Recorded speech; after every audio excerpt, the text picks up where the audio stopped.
Hi everyone and welcome to Creative Chelsey. Today I'm excited to share with you my third alternative card using the December 2022 paper pumpkin kit called Good Things Come in Small Packages. This fun kit created 16 gift boxes that you can use for any occasion.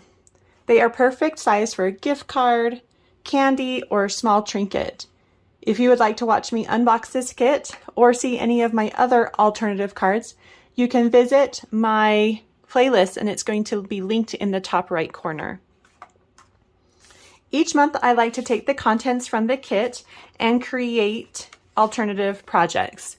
Today I'm going to share with you this fun card. And I've got two variations, a vertical and a horizontal. I am using the add-on kit, which was the Good Things cards and envelopes to create these cards. And if by chance you did not get one of those kits before they sold out, you can just use a coordinating cardstock for your card base. So to begin this card, you're going to take one of these wrappers, they're box wrappers, and you're going to cut off the bottom. And you're going to cut it at 5.5 inches, and that's going to give you a piece that is 5.5 inches, and then the second piece is going to be 1.5 inches. And we're going to use both of those pieces today for our card. And then you're going to take one of your box templates, and you can decide which colors to use. I am using this light blue with a gray on one side, and then I've also used the yellow with the green. And we're going to be creating a strip, and this is a 1/2 inch strip. So here you can see that I've used the green, the dark green side on that card. And for this card, I've used the blue. And so since I have already used those two, I brought them in, and I'm just going to kind of decide which color I want to use here. I'm going to be using the blue card base, so I'm thinking maybe this side has the gray polka dots, so maybe I'll use the gray side for this card. So you're going to just cut a 1/2 inch strip from the box template. So your box templates look like this, and all you have to do is just trim off the flaps on one side. So you can see how that looks right there. So trim off the flaps on one side and then just start cutting 1/2 inch strips. And that's what you're going to get here. And then from there, you can trim it to 5.5 inches. So let's go ahead and put these pieces onto our card base. And it doesn't really matter at the beginning if you're wanting to do a vertical or a horizontal card, because the pieces all go in the same place. So I want to have my floral pattern on top for my large piece here.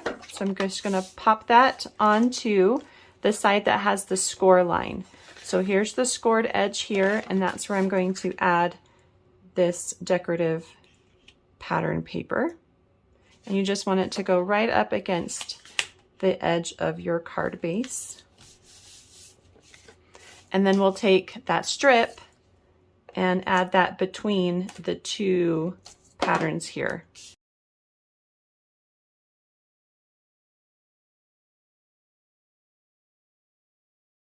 So that's what it looks like now. And now you can decide if you want to do a horizontal card or a vertical card. So it's the same layout, you just rotate your card base depending on what you want. So the next step is to create this center focal point here. And I wanted to use vellum. I love vellum on my cards because you can see through it, and so you don't lose any of that beautiful pattern. And then we're going to use that smaller piece that we cut from the bottom, and we're going to add that to our vellum. And I'm going to use the opposite pattern, so the pattern that's on the back. And I want to add this to my vellum at just maybe a 1/2 inch from the bottom. And my vellum piece is 3 inches by 4 inches. And the 3 inches is the exact width of that box wrapper. Next, I'm going to take my sewing machine and just do a straight stitch around all 4 sides. If you don't have a sewing machine or don't feel comfortable sewing onto your paper, you can use a gel white pen to create a stitched look, or you could skip this step. This gives your paper just a fun look that's a little different than just adding it to your card base. So go ahead and kind of decide if you want to go horizontal or vertical. For this one, I think I'm going to do, let's do horizontal. So then you can add this to your card base with adhesive behind your pattern paper.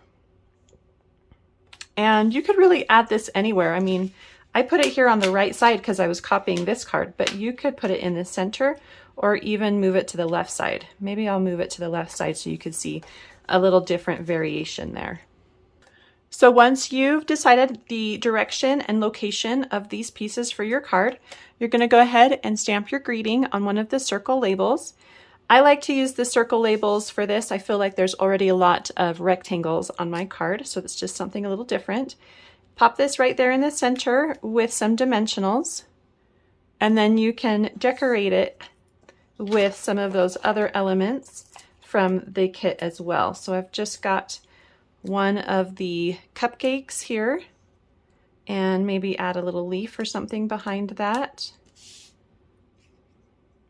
Maybe I'll tuck the leaf in after. So let's put the cupcake, maybe let's put the cupcake down there this time, and then I can tuck in a leaf right next to it with just a little bit of liquid glue.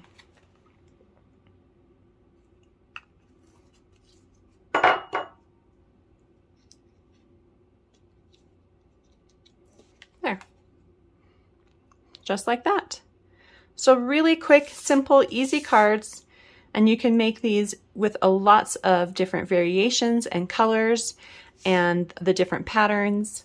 So it's just a really fun one that you can create with the contents of this kit.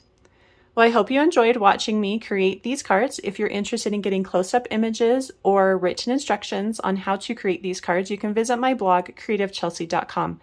If you'd like to sign up to get your own paper pumpkin kit, please use the link in the description box below to subscribe. Thanks so much for watching. Have a creative day. Bye.